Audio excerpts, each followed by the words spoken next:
neruye nshima umwami wanjye, umukunzi wanjye wankunze kera. Mushime cyane niwe wandemye nk'abameze uko ndubu. Mu kubaho kwanjye navutse neza, mfite n'amaso areba neza, ariko Imana yemera ko bihinduka nkayabura. Ariko Yesu umwe yaduhanye urukundo rwe rurengeye, anyitaho aramfasha. Niyo mpamvu muririmba ngira nti byiringiro byanjye ni Yesu, ibyishimo byanjye ni Yesu. Ntacyo nifuza ngo nyibure, iyo mutabaje aranyumva. Byiringiro byanjye ni Yesu, ibyishimo byanjye ni Yesu.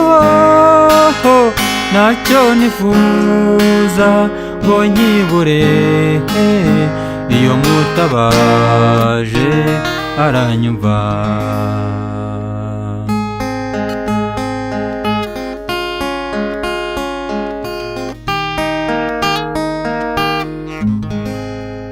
Nezezwa cyane nuko iyo ngenda uwo mwami amperekeza, haba ku manywa na nijoro, ukuboko kwe tuba turi kumwe.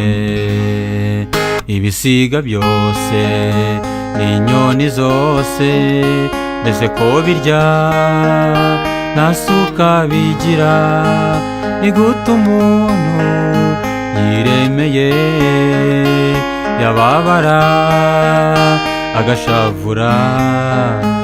Kubw'urukundo yambereye byose, ambera amaso naho ntareba, anyitaho aramfasha. Niyo mpamvu muririmba ngira nti byiringiro byanjye ni Yesu, ibyishimo byanjye ni Yesu. Ntacyo nifuza ngo nyibure, iyo mutabaje aranyumva.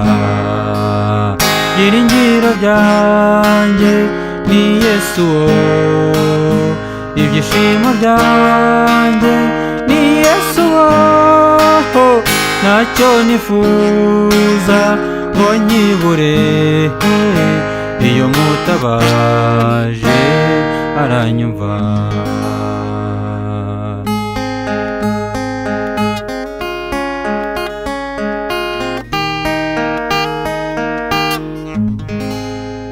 Iminsi yose mbayeho mw'isi namenye ibanga rikomeye, ko ibibi byose byo mw'isi yacu hari igihe bizashira. Mbega ibyishimo n'umunezero nzagira agarutse, azansubiza amaso yanjye turebane.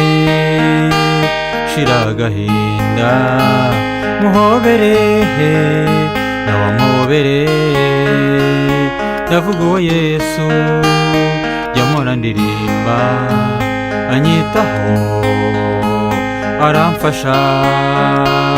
Niyo mpamvu muririmba ngira nti byiringiro byanjye ni Yesu, ibyishimo byanjye ni Yesu ntacyo nifuza ngo nyibure iyo mutabaje aranyumva byiringiro byanjye ni Yesu ibyishimo byanjye ni Yesu ntacyo nifuza ngo nyibure iyo mutabaje aranyumva iyo mutabaje aranyumva iyo mutabaje aranyumva